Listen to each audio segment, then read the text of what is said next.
નમસ્કાર વિદ્યાર્થી મિત્રો, હું પંકજ રાવત સર સ્વાગત કરું છું આપ સર્વેનું આપણા સૌની ચેનલ પર। દોસ્તો, અહીં આપણે સોલ્વ કરી રહ્યા છીએ વર્ષ 2026 ની બોર્ડ પરીક્ષા માટે ગાલા અસાઇનમેન્ટ, જ્યાં આજનો આ વિડીયો ખૂબ જ મહત્વપૂર્ણ સાબિત થવાનું છે, કારણ કે આજના આ વિડીયોમાં આપણે અકાઉન્ટ્સ એટલે કે નામાના મૂળ તત્વો ધોરણ 12 ની અંદર પ્રશ્નપત્ર નંબર 1 ના વિભાગ સી નું સોલ્યુશન કરવાના છીએ।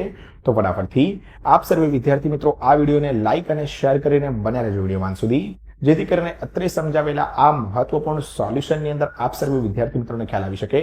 આ સિવાય જો આપ સર્વે છો આપણી ચેનલ ઉપર નવા અને હજુ સુધી ચેનલ ઉપર નથી જોડાયા તો નીચે આવેલા લાલ કલરના સબસ્ક્રાઇબ બટનને દબાવીને ચેનલ ઉપર જોડી દેજો તથા બાજુમાં આવેલા બેલ આઇકનને કરી દેજો ઓલ પર સેટ, જેથી કરીને ભવિષ્યમાં આવનારા ધોરણ 12 સંબંધિત આવા જ મહત્વપૂર્ણ વિડીયો સૌથી પહેલા દોસ્તો આપને જોવા મળતા રહે। ચાલો દોસ્તો, પ્રશ્નપત્ર નંબર 1 ના વિભાગ સી ના સૌથી પહેલા દાખલાથી આપણે શરૂઆત કરીએ તો કીધું છે કે ભાઈ રોહિત, વિરાટ અને અનિલ સરખા હિસ્સાના જે છે તે ભાગીદારો છે। સરખો હિસ્સો એટલે કે ભાઈ 1:1:1 થઈ જશે। તેમની કુલ મૂડી રૂપિયા 3 લાખ છે। મૂડીનું પ્રમાણ 2:3:5 છે। મતલબ અહીં આપણને બે પ્રમાણ આપેલા છે। પહેલું નફા નુકસાનનું પ્રમાણ 1:1 એટલે કે સરખું, અને મૂડીનું પ્રમાણ। આ વાત આપણને કહે છે કે ભાઈ મૂડી પર વાર્ષિક 6% દરે જે છે તે વ્યાજ ચૂકવવામાં આવે છે। ભાગીદાર વિરાટને મૂડીના વ્યાજ સહિત રૂપિયા 45,400 મળ્યા છે, તો રોહિત અનિલને મૂડીના વ્યાજ સહિત કેટલા રૂપિયા મળશે? કાં તો મૂડીના વ્યાજ સહિત કેટલા રૂપિયા મળે એવું કહેવામાં આવ્યું હોય, અથવા આપણને બંને જ પ્રમાણ આપેલા હોય, તો આ પ્રકારના કોષ્ટક નિર્માણ આપણે હંમેશા કરવું પડશે। ચલો, અહીં આ પ્રકારનો દાખલો આપણને ઉદાહરણ નંબર 11 અને દાખલા નંબર 11 પ્રકરણ નંબર 1 ની અંદર છે ભાગીદારી વિષય પ્રવેશમાં આપણને જોવા મળે છે। સૌથી પહેલા મૂડીનું પ્રમાણ, મૂડી પર વ્યાજ, વહેંચણી પાત્ર નફો અને મૂડીના વ્યાજ સહિતનો નફો, એવું આપણે જે છે તે કોષ્ટકનું નિર્માણ કરી દઈશું। અને હવે આપણે દાખલાની જે છે તે અહીં શરૂઆત કરી દઈએ।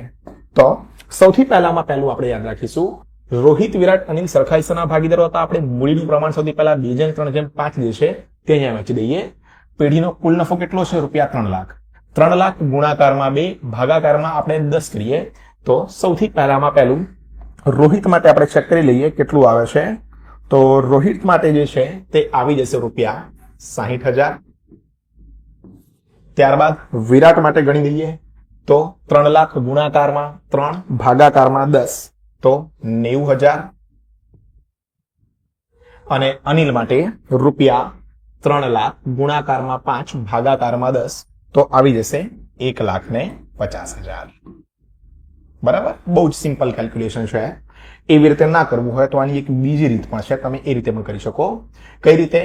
તો સૌથી પહેલામાં પહેલું રૂપિયા 3 લાખ અને બધાનો ભાગ કેટલો? તો બધાનો ભાગ છે આપણો 10, 2, 3, 5, 10 તો ભાગાકારમાં 10 અને પછી ગુણાકારમાં 2, ત્યારબાદ બરાબરની નિશાની દબાવો તો 60,000 આવી જશે। પછી 3 દબાવો, બરાબરની નિશાની દબાવો તો 90,000 આવી જશે। પછી 5 દબાવો અને બરાબરની નિશાની દબાવો તો 1,50,000 આવી જશે। તો બે રીતે જે છે તે આપણે મૂડીના પ્રમાણમાંની વહેંચણી કરી શકીએ છીએ। મૂડી પર વ્યાજ 6% લેખે આપણે ગણીએ તો બધાના આપણે 6% કરવા બેસીએ અહીંયા। તો સૌથી પહેલામાં પહેલું 60,000 છાયો કેટલા? 36, તો છાયો અહીંયા 3600 રૂપિયા 6% લેખે। 90,000 માં 9 છંગ કેટલા? 56, 5,400 અને 1.5 લાખના 6% આપણે કરવા જઈએ તો એ નીકળીને આવી જશે આપણા માટે અહીંયા રૂપિયા 9,000। તો અહીંયા લખી દઈએ રૂપિયા 9,000।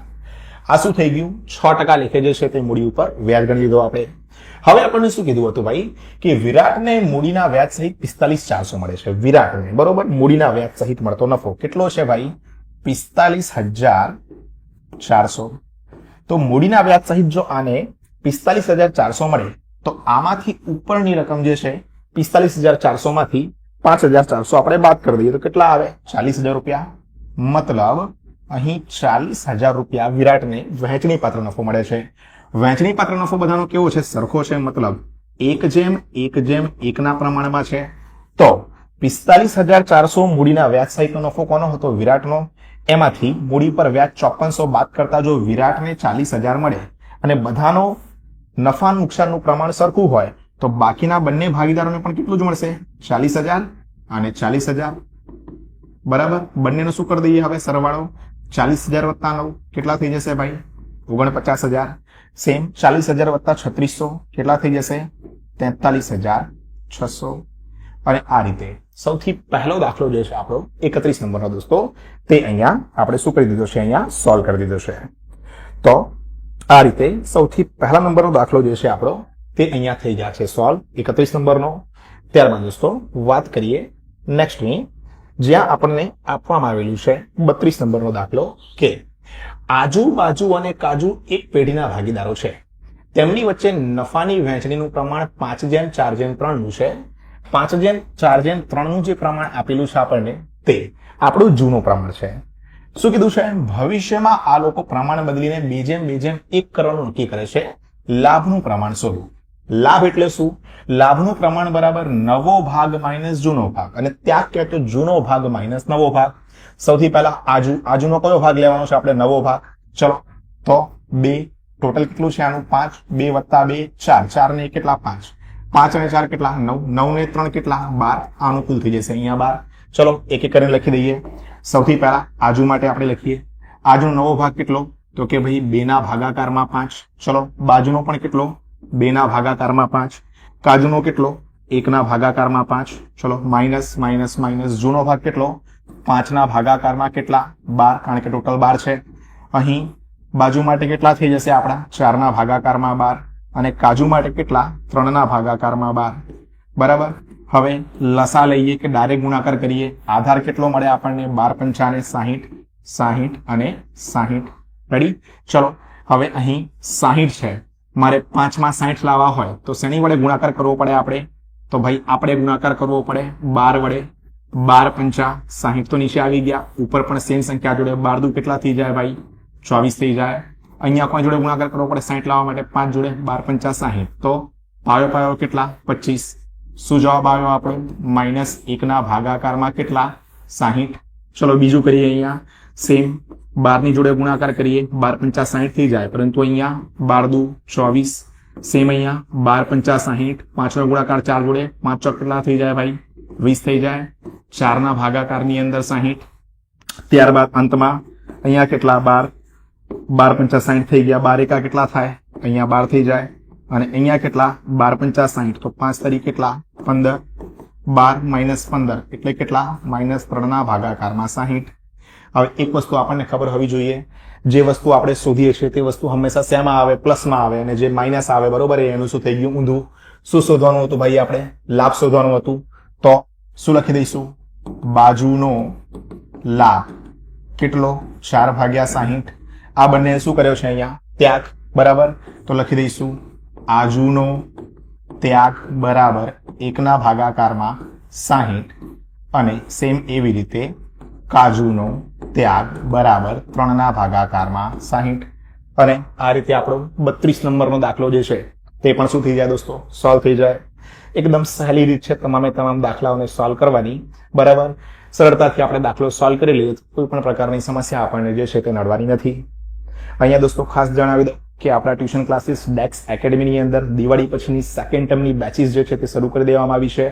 હજુ સુધી જો કોઈ ટ્યુશન નથી રખાવ્યું અથવા તો કોઈ ટ્યુશનમાં છો અને તમને ખબર નથી પડી રહી, તો આજે જ 50% ફીસ ડિસ્કાઉન્ટ સાથે આપણા ડેક્સ એકેડમી ટ્યુશન ક્લાસીસને કરો જોઈન. કારણ કે એક અઠવાડિયાના ફ્રી ડેમો લેક્ચર્સ તો છે જ, અને એ ડેમો લેક્ચર્સ ભર્યા બાદ, ખાતરી કર્યા બાદ તમે એડમિશન મેળવો અને તમારું બોર્ડનું રિઝલ્ટ એકદમ સરસ મજાનું બનાવો. ચાલો આગળ દોસ્તો ચર્ચા કરી લઈએ આપણે પ્રશ્ન નંબર 33ની. 33માં શું કીધું છે, નીચેના વ્યવહારોની પેઢીના વિસર્જનના સંજોગોમાં થતી આમનોંધ લખો. અને કેવી આમનોંધ કીધી છે ભાઈ, બાબત જે વગર આપણને આમનોંધ કહેવામાં આવેલી છે. સૌથી પહેલું શું છે, વિસર્જન સમયે પાકા સરવૈયામાં જમીન મકાન 8 લાખ અને રોકાણો 2 લાખ દર્શાવેલા છે. તે અનુક્રમે 9 લાખ અને 1,50,000 રૂપિયા. હંમેશા યાદ રાખજો, કોઈ પણ મિલકત આપેલી હોય, મિલકત હંમેશા પ્રકરણ નંબર 7 ભાગીદારી પેઢીના વિસર્જન મુજબ શું થશે, જમા થશે. અને માલ મિલકત શું થઈ જશે, ઉધાર થઈ જશે. તો લખીશું માલ મિલકત નિકાલ ખાતે ઉધાર, તે જમીન મકાન ખાતે અને તે રોકાણો ખાતે. કેમ, બંને જ શું છે, મિલકતો છે. જમીન મકાન કેટલાથી, 8 લાખ રૂપિયાથી. રોકાણો કેટલાથી, 2 લાખ રૂપિયાથી. બંનેનું કુલ કેટલું આવે, 10 લાખ. રેડી. ચલો બીજું શું કીધું છે, ઉપજ્યા. ઉપજ્યા એટલે શું આવ્યું આપણી પાસે, રોકડ. બરોબર, પૈસા જયારે આવે તો રોકડ અથવા બેંક સ્વરૂપે આવે, તો રોકડ અથવા બેંક ખાતે ઉધાર તે માલ મિલકત નિકાલ ખાતે એનું રિવર્સ શું થઈ જશે? જમા થઈ જશે. 9 લાખ અને 1,50,000 એટલે 10,50,000 રૂપિયા રકમ લખી દઈશું. 10,50,000 10,50,000. બીજું, ચોપડે પાઘડી દર્શાવેલ નથી છતાં વિસર્જન સમયે તેના વેચાણના કેટલા ઉપજ્યા? 50,000. પાઘડી વેચી રૂપિયા શેમાં આવે? રોકડ અથવા બેંકમાં. રોકડ બેંક ખાતે ઉધાર તે માલ મિલકત નિકાલ ખાતે જમા. કેટલા રૂપિયા આવ્યા ભાઈ? 50,000. 50,000. ચલો ત્રીજું, આવકવેરાની જવાબદારી 30,000 ચૂકવવાની થઈ, જે ચોપડે નોંધેલ નથી. ચૂકવી આપી. ચૂકવી આપી મતલબ રૂપિયા ગયા, આયા નહીં. ગયા એટલે રોકડ અથવા બેંક ખાતું જમા કરવાનું. તો માલ મિલકત નિકાલ ખાતે ઉધાર તે રોકડ અને બેંક ખાતે જમા. કેટલા રૂપિયા? 30,000 અને 30,000. સાવ રમકડા જેવું જે છે તે બરોબર ચેક કરો. ભાગીદારી પેઢીનું વિસર્જન જે છે તે આપણા માટે અહીંયા બની જાય છે. ચાલો દોસ્તો, આગળ ચર્ચા કરી લઈએ આપણે પ્રશ્ન નંબર 34 ની. શું કીધું છે આપણને અહીંયા પ્રશ્ન નંબર 34 માં? સમજી લઈએ. ભાગીદારી પેઢીના વિસર્જન સમયે પાકા સરવૈયામાં દર્શાવેલ નીચેની બાકીનો નિકાલ કેવી રીતે કરશો? સામાન્ય અનામત, કારીગર અકસ્માત, વળતર ભંડોળ અને ઘસારા ફંડ. સામાન્ય અનામત શું છે? એકત્રિત નફો છે. બધા ભાગીદારો વચ્ચે નફા નુકસાન વહેંચણીના પ્રમાણમાં વહેંચાઈ જશે. શું લખીશું અહીંયા? સામાન્ય અનામત ખાતે ઉધાર તે ભાગીદારના મૂડી અથવા ભાગીદારના ચાલુ ખાતે જમા. કારીગર અકસ્માત વળતર ભંડોળ શું છે? એકત્રિત નફો છે. બધા ભાગીદારો વચ્ચે નફા નુકસાનના વહેંચણીના પ્રમાણમાં વહેંચાશે. તો કારીગર અકસ્માત વળતર ભંડોળ ખાતે ઉધાર તે ભાગીદારોના મૂડી અથવા ચાલુ ખાતે શું થઈ જશે ભાઈ? જમા થઈ જશે. ત્રીજું શું છે? ઘસારા ફંડ.